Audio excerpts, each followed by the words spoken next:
Hello and welcome along to another episode of this FM21 story, The Head Coach with me, Daniel.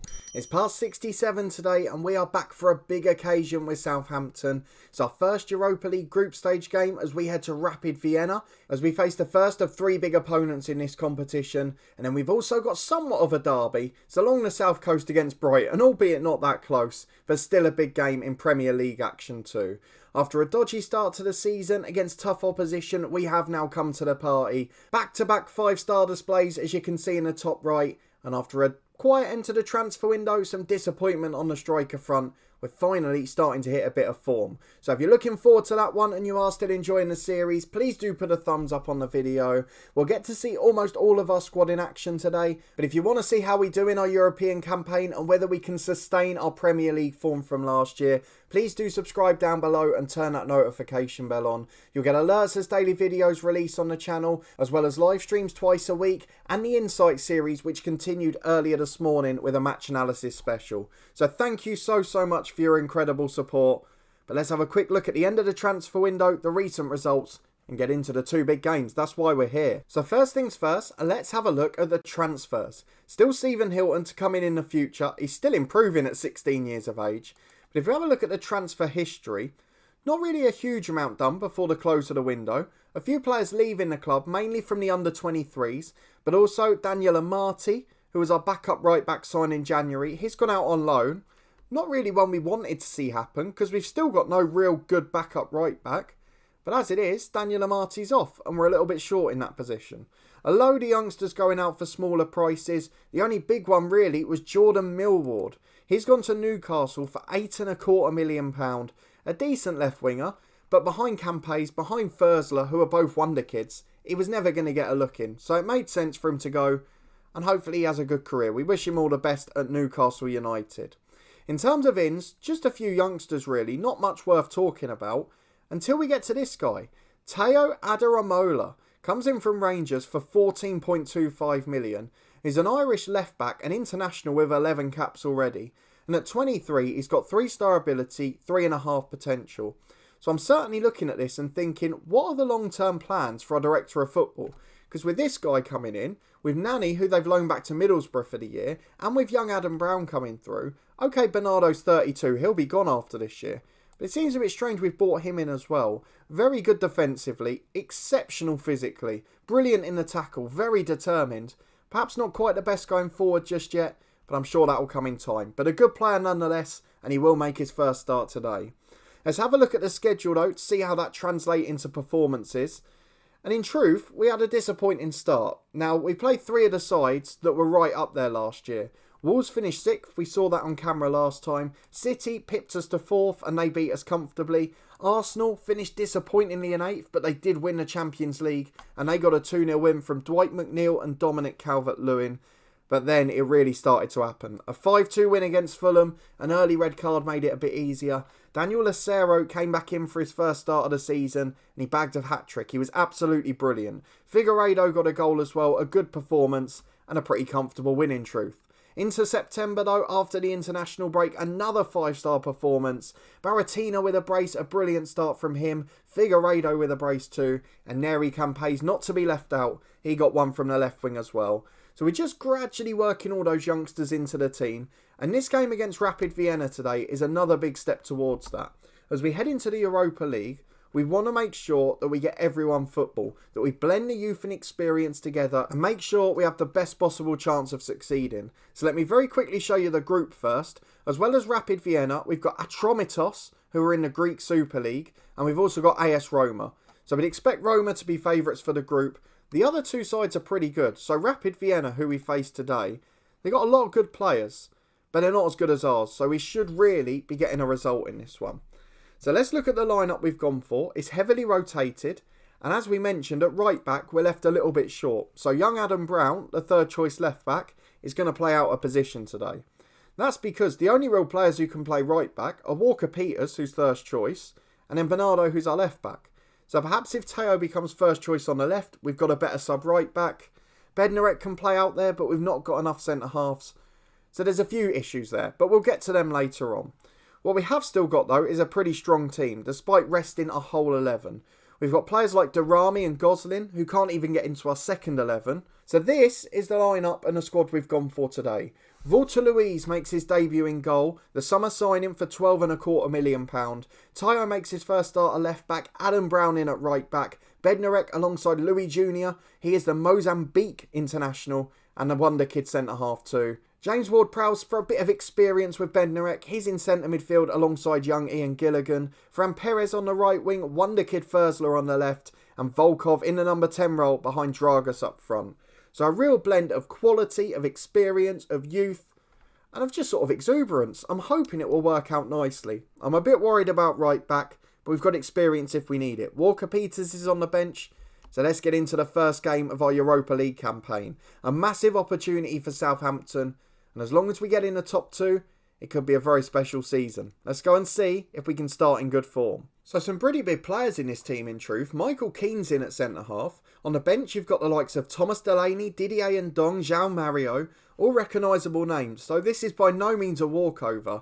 But I'm hoping that extra bit of physicality, having younger players, more physical players, and players who are technically strong as well, will make a difference. The only thing that's a slight worry is mentality. If we do go a goal down, for example, how are they going to react? Hopefully we won't have to find out, but if we do, it could be a tough lesson for this side. As early on, we've got a throw on the right with Brown. He takes it into Fran Perez, back to Ward-Prowse, cross into the back post, Dragas wins it, and he's off the post. Occo clears away the rebound. But a good chance to start. Dragas, not really convincing to start the season. Neither was Durrami. Lacero's essentially saved the day. So I do wonder if our toothlessness up top will cost us. I'm hoping not.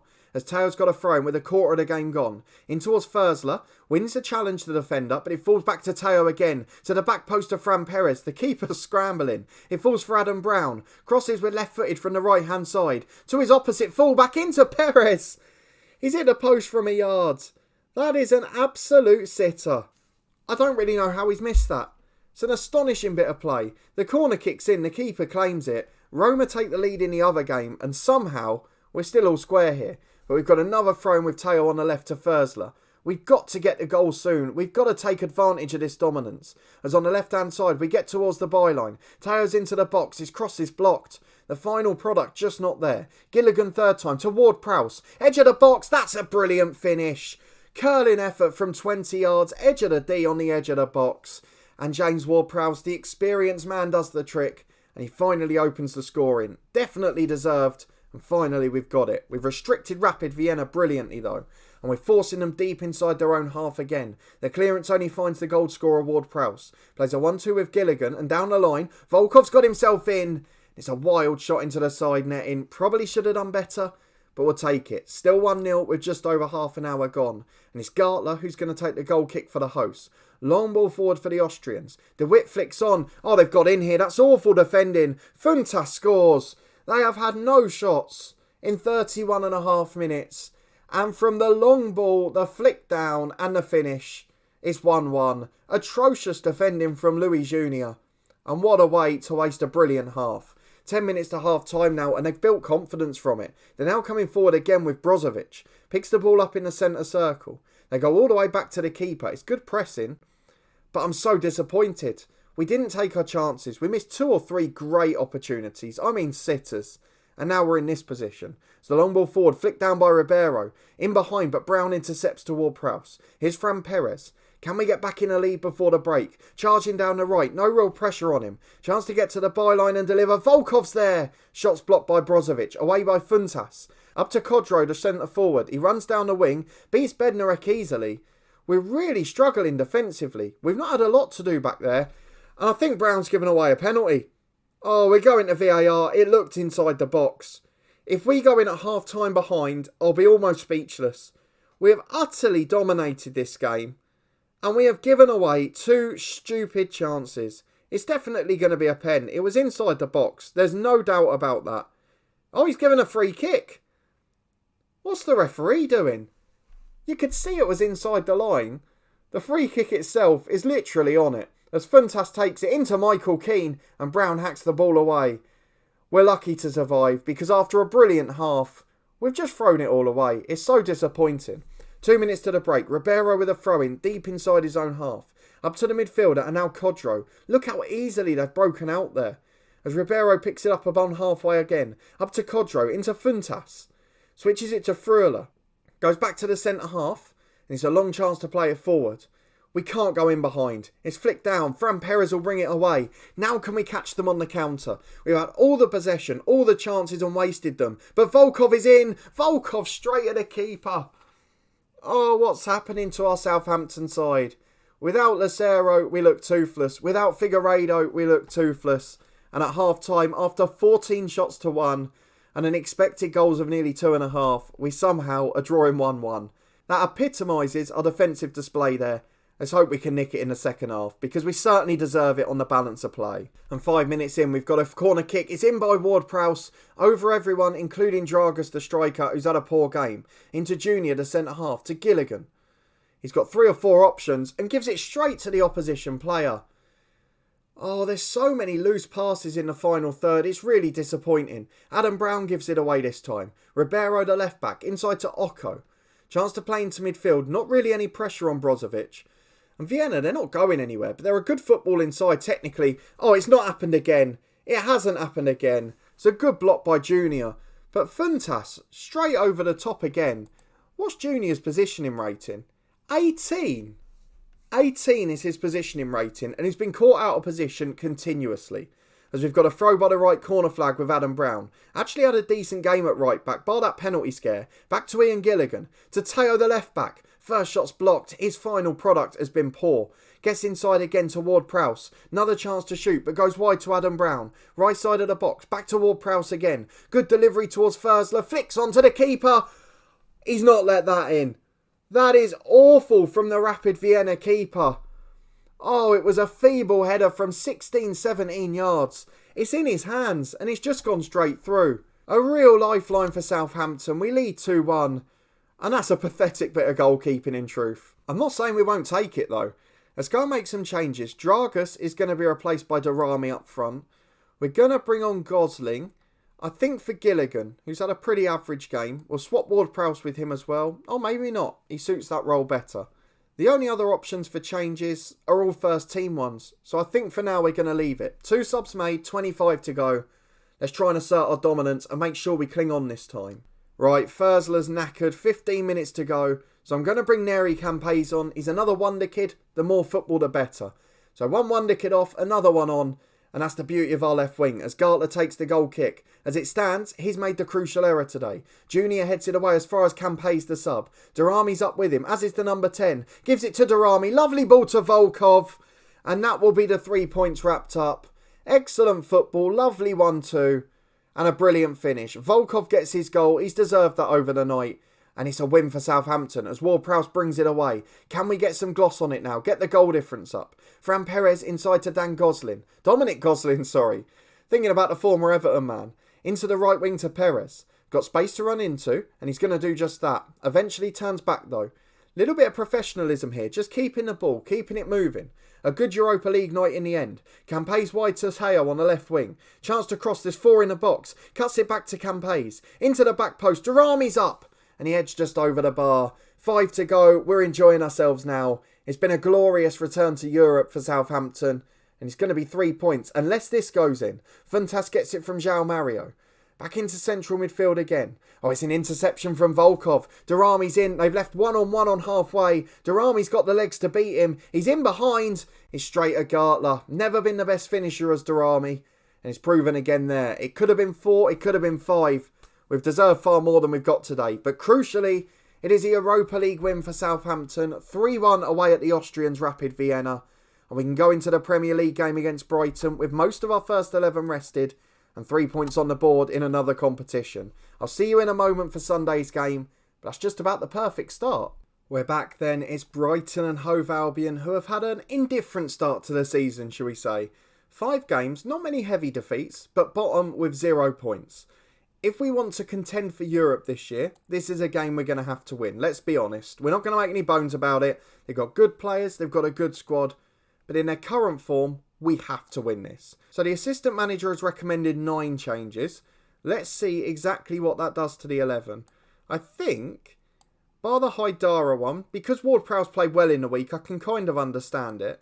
But bar that, I think it's pretty much the first 11. So, do you know what? I'm going to keep Ward-Prowse in for this game, just because he did well on Thursday.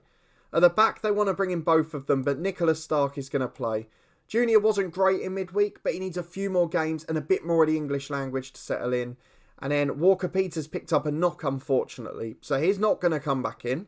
And we're going to have Bernardo over at right back and Teo over on the left. And with a couple of changes made to the substitutes bench, this is the lineup we've got for our Premier League match. Odysseus in goal, we've got Bernardo and Teo the fullbacks with Saravakos and Stark at centre-half. Haidara and Ward-Prowse in the middle. We've got Baratina and Campes on the wings. Figueiredo number 10. He's been brilliant so far. And Lacero up front. A hat-trick 2 games ago. We wouldn't mind the same today. It's Southampton via Brighton side in terrible form. We just need to keep the wins rolling. It doesn't matter how convincing they are. It doesn't matter how exciting they are. It's just about getting results. We're not quite as good defensively this season. But hopefully the reasons for that will become clear at the other end. We've got a couple of the boys motivated. We're into the first half. It's a good Brighton side. We've seen the likes of Andy Robertson. We've seen the likes of Alexi McAllister, who's still there. It's Henderson with a goal kick, 4 minutes on the clock. Long down the right to Kuznetsov. Saravakos intercepts. Plays a 1-2 with Campes. Into Figueiredo midfield. And down the line, but it's intercepted. McAllister back into midfield. Wide to Kuznetsov on the right wing. Lamptey's overlapping. Another one of the originals for Brighton. In towards the byline. He beats his man. Crosses into the back post. And Odysseus punches it off his goal line. I thought he'd been beaten there. It's back in again. Haidara hoofs clear. That is not the best start to this football match. Ben White, yet another original, picks it up. And Binks plays out from the centre circle. To Aaron Bari. To the left-hand side to Andy Robertson. Up to Aitor off the left flank. Bernardo intercepts, but it falls for Moffey. He's into the penalty area. His cross is blocked. Falls for Kuznetsov. And yet again, we've switched off defensively. It's happened so many times in recent games. I know the fullback situation isn't ideal today, but that's a pretty catastrophic goal to concede. And that's the second time I've said that in this episode. As Odysseus plays a long kick forward, we've got work to do now. Campes flicks it down, but White's there. And he's through again. Saravakos only half clears, and he falls for Moffey, who switches to the left to Aitor. This is a really worrying start. Don't tell me we're going to be a victim of the European hangovers this season, as Figueiredo gets on the counter from a Lacero knockdown, goes half the pitch himself, and then thunders it against the woodwork from the edge. Excellent run from the number 10. But it's a worrying start, and we've still got another corner with 10 gone. Ward-Prowse delivery cleared away. Back out to him though. That one's better. The Lacero shot blocked off the line. Really interesting start this, but 1-0 to Brighton, and that's the worry. Bernardo's throw on the right to Figueiredo. Plays a 1-2 with him. Chance to cross here. Natural with his left foot. Into Campes. 2 blocks off the line. Last ditch defending from Brighton. It's back to Teo. His cross is cleared away. Out to him again on the left wing. And it comes to nothing. How have we not got a goal yet? We've got another corner with Ward-Prowse. Short to Saravakos. Oh, the Greek centre-half is on fire. That is a stunning half volley. Unbelievable strike. His first goal for the club. And if you want to win the fans over, as a big 6'4" wonder kid centre-half, a brilliant finish like that with average technique and average finishing. Brilliant goal and back on terms deservedly. Odysseus with a goal kick. Can we take advantage now and really get on top? Baratina flicks it on. Lacero's in. Has to score. Straight at Henderson. Does really well there. And then he kicks it out for a goal kick on the rebound too. Not the best attacking play, but we're firmly on top. Though it's Brighton with a counter-attack. And it only took 1 in the first 5 minutes. And if they get 1 more, they might be ahead again.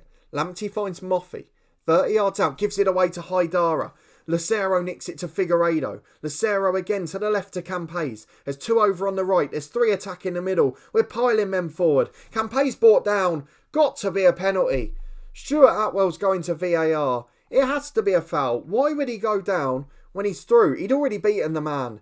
So he runs over to the screen. And it's got to be the right decision here. If he doesn't give a penalty, we will be furious. Here he comes. He's running back, Stuart Atwell. Penalty given. Absolutely no mistake about it. The best penalty taker is still James Ward-Prowse. Good job he's on the pitch today. Let's see if he puts it away. The experienced skipper, the man who scored the crucial goal in midweek. And it's saved. Oh, it's not a good penalty. Dean Henderson, pretty comfortable for him, tips it round the post. Wasn't in the corner or anything.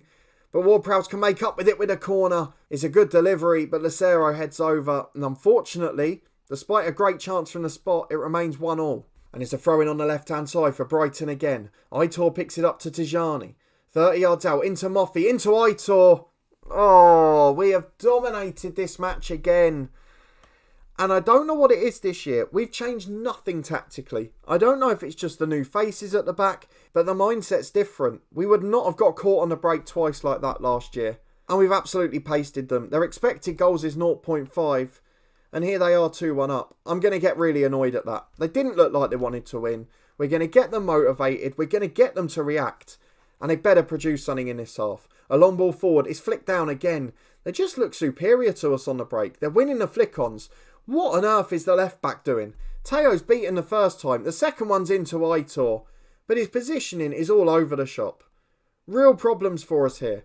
I'm going to take Nicholas Starkov. He's on a yellow card and he's played poorly. Lewis Jr. will come on at centre-half.